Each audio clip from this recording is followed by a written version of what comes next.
They haven't. They still haven't. We'll go ahead and get started, and the clerk will call the roll. All right, Representative Reynolds. Here. Senator Auburn. Here. Representative Daniels. Senator Singleton. Senator Weaver. Stephanie Cotton. Charlotte Teasmer. Johnny Grant. Courtney Thompson. Did you say Did Courtney Thompson answer? no?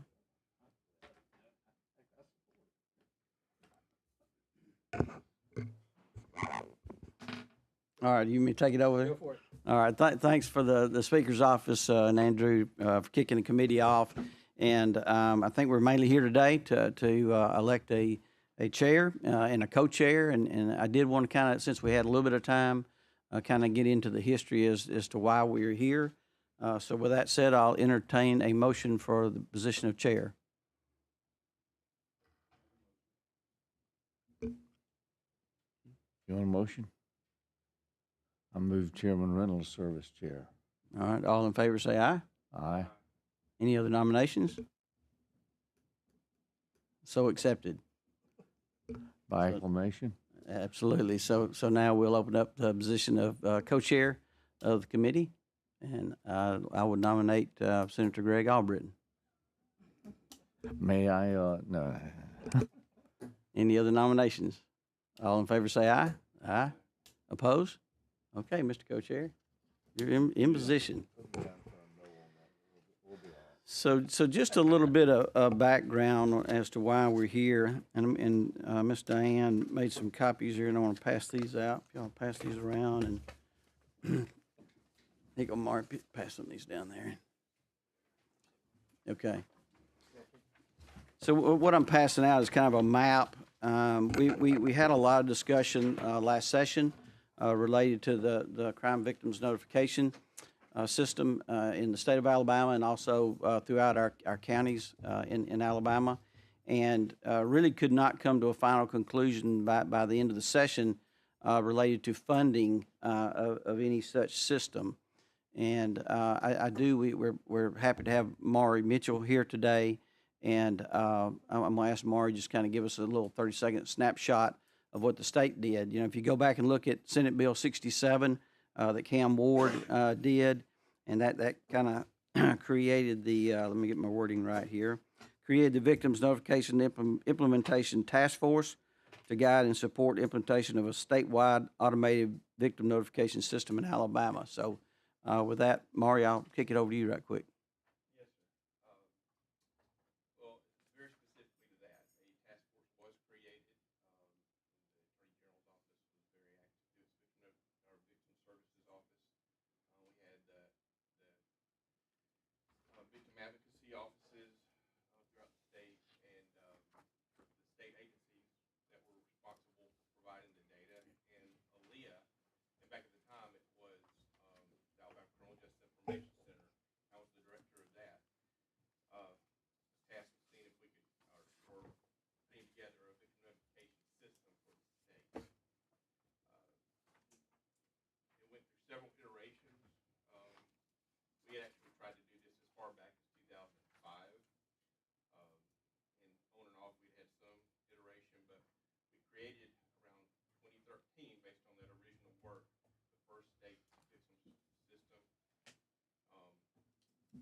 Just for clarification, that is specific to those coming out of DOC. Or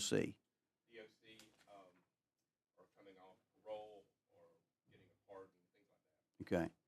So what would that also extend, you know, we were just talking this morning, if an inmate was into sentence, but then immediately was picked back up by a local sheriff to return and do local time, would that extend to the end of that period? Not locally. Okay. If they get into sentence out of state corrections, we have that information. Okay. If they get out and put on parole of some kind, we get that. If there's an escape, they get that kind of notice. Okay. I mean, this is all out of information we get from state corrections and state parole. Okay. So then that's kind of when this map comes into play. The map in front of you, the green and the blue. At that time, the contract was with Vine, and you can see the counties in green are currently covered under Vine, and ones in blue are not covered under the Vine. I want to say contract because really Vine entered into a contract with the state. Because of that work, they then extended really pro bono into those to all the counties in Alabama. So the problem is now that what created this is that now the state's doing their own system, which is working very well for what they're doing for the state, but it's not doing local notifications for those inmates coming out of our county jails throughout Alabama. So this committee is really challenged to kind of study this. We really need to understand what currently is being done in these counties, what we need to do in the future, and then is the state part of that funding solution, or does that fall back on the individual counties? It's kind of what we want to discuss, and certainly it comes down to a budget decision, Mr. Co-Chair, at the end of the day. So. I think we'll work. We've got Charlotte Tesma here from the DA appointee. I think is Charlotte here today. Okay, so and we'll have a Sheriff's Association appointee. Johnny Grant's here from the Association of County Commissioners. Courtney Thompson is here. Stephanie Cotton from Bill Poole's office is here. And so I think we've got some broad representation to kind of figure this out going forward.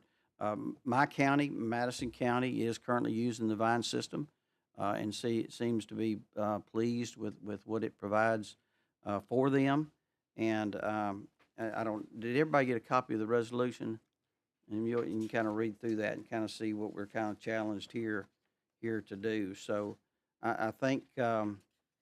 With that said, we'll kind of figure out kind of what we need. We probably need to hear from the County Commission Association, Johnny. We may want to get some information from your members about those that are using it, and kind of see where those gaps are, and move forward with that. And I'll ask Diane to kind of work with this committee on best time to call another meeting. And I know some of you have traveled today, and we appreciate that. Many of us are here today already on committee meetings, so we'll try to be respectful of vacations and your time, and we appreciate you being on this and serving. So with that said, is there any other business from the committee? With that, I'll entertain a motion to dismiss. So moved. We're dismissed, and we'll be in touch with you. Thank you.